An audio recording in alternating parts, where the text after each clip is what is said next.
Salutare doamnelor și domnilor, sunt Traian Stoianov și începem interviul de astăzi. Avem un invitat special, ambasadorul Belgiei în Republica Moldova, Excelența sa, Evert Marechal. Your Excellency, welcome back and thank you for accepting this interview. Well, it's a pleasure for me to be invited by you on this very interesting forum. Thank you very much. So you are the first ambassador of Kingdom of Belgium to the Republic of Moldova within the diplomatic mission inaugurated nearly 2 years ago in our country. How was the Republic of Moldova's reception at that time, and how have your first impressions evolved over time? Well, I indeed arrived here in the Republic of Moldova. It was, I think, in October 2023, and I must say it has been a very special and nice experience. It doesn't happen so often that the diplomat has the opportunity to open up an embassy. Normally, as a diplomat, you go from one country to the other country, and you continue the work that your predecessor has done. You take some new initiatives and so forth. But this time, opening up an embassy is very special, and I must say the reception was very, very positive. I really felt very welcome here. I mean, the authorities they welcomed me. They of course were very positive about the decision of the Belgian government to open up an embassy. So my life here was made very easy. Whenever I approached the authorities, because there's a lot of practical work to be done in order to open up an embassy, I was always greeted with a lot of support. So that was an extremely nice experience. The Republic of Moldova and Belgium have established diplomatic relations since 1992, yes. Immediately after independence. What were the projects and collaborations initiated with the opening of the embassy and your arrival in Chisinau? Well, first of all, a lot of our Belgian support, the support from Belgium, is channeled through the European Union on one side, and also channeled through international organizations, especially the whole family of United Nations organizations. Here in Chisinau, there are lots of these organizations present. They're doing a lot of very good work, and Belgium channels most of its support through these organizations. Mm-hmm. But apart from that, we're also doing some bilateral projects. One of these projects I started with my Dutch colleague. It was in the beginning of this year, and it was the organization of a Benelux business forum. That was in March this year, and the purpose of this project, of this initiative, was to attract investments from Belgium and also from the Netherlands and Luxembourg to Moldova, because we think there are lots of opportunities for business people from our countries here in Moldova. So this was one important project, and of course this is a process which is going on. We hope to have follow-up initiatives in next year and in the coming years. Another bilateral project that I would like to mention is something completely different. It concerns the purification of water. We are actually now in the process of finalizing an agreement whereby the Belgian government is financing or co-financing a project of purification of water in a whole series of municipalities in Moldova, not in Chisinau, but in rural villages where the need is very high. So this is a project which we hope will start very soon this year. But what areas or main areas does the Kingdom of Belgium support and finance in the Republic of Moldova?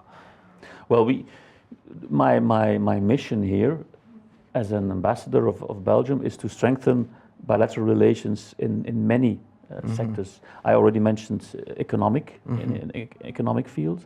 Of course, there's also the overriding support that we would like to give to the government of Moldova in terms of helping it with its accession process towards the European Union.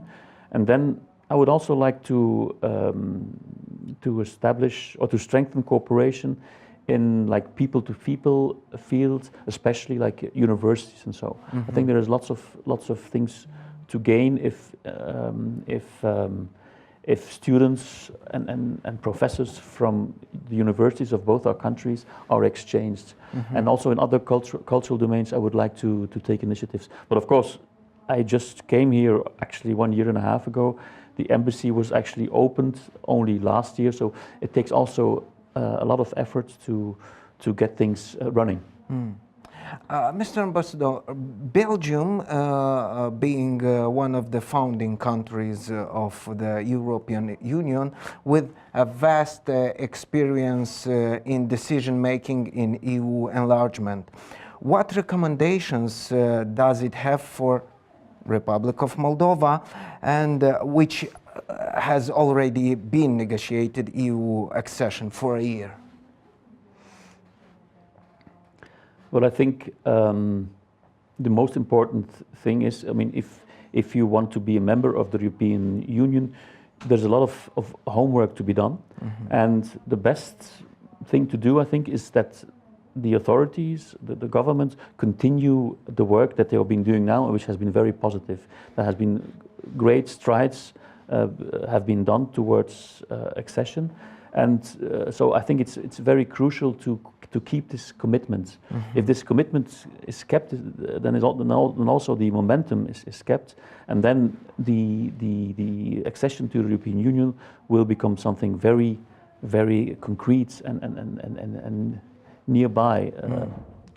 The authorities in Chisinau have announced that Moldova could become part of the European family by 2030.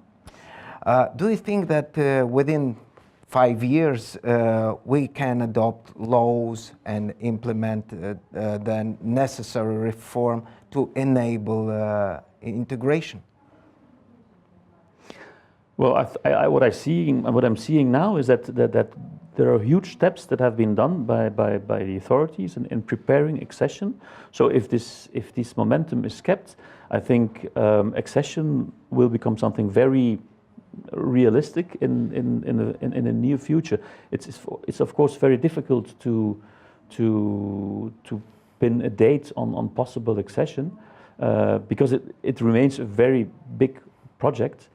But I think I can only say that if the current pace is kept, then it's something very realistic in the near future. But how do you think, what are the priority areas that need the authorities' attention to advance this accession process? Well, it's a huge work that needs to be done, but very important is our fundamental reforms in the field of the rule of law, human rights, good governance, I mean democratic governments, transparency, the fight against corruption, the oligarchization. This is really very essential, and it's very essential, fundamental for the trust that not only for, I think, the Moldovan citizens, but also for citizens of other member states to know that in the Republic of Moldova there are the same sets of rules which are applied as in your own country. Like judicial reform, for example, is very important. Investors, they need to be sure that when they invest in your country, that they are treated in a just way. So all these things are really fundamental, and I think this, and also at the same time very difficult, but it's so fundamental that I think this should be the priority of any government that wants to accede to the European Union. I want to ask you, what changes should citizens expect from or with EU accession? I ask because we must acknowledge the massive disinformation occurring in our society, portraying the EU as free to the country's identity, traditions, or culture. Yes, well, a threat to culture or traditions, this is completely nonsense. The EU is not about that. The EU is about especially economic, a broad range of economic issues, transport issues for mobility, environment, agriculture and so forth, trade, digital issues. So this is, it has nothing to do with local traditions. No member states so far has complained about the EU threatening its local traditions and culture. On the contrary, the EU is actually supporting heritage and cultural diversity. But to reply to your first questions, what can we expect, or what can the citizens expect? Well, I think there will be some very marked transformation in the country, to the extent that it will adapt itself not to European standards, but also you should also keep in mind that the EU will invest an enormous amount of money in Moldova.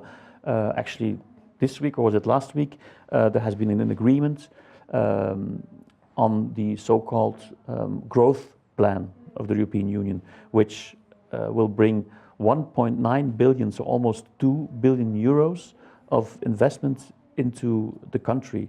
And this will have, in the medium term and in the longer term, it will have a huge impact. The whole country will be modernized, the economy will be modernized, there will be also investments coming from the private sector, as they see that the economy is developing here. So it will be really a transformation for the country. Your Excellency, I think there is an invisible enemy called disinformation and propaganda, and I would like to ask you, what are the mechanisms and how can our authorities fight disinformation and propaganda? How can we defend ourselves against disinformation, and how can we prevent it?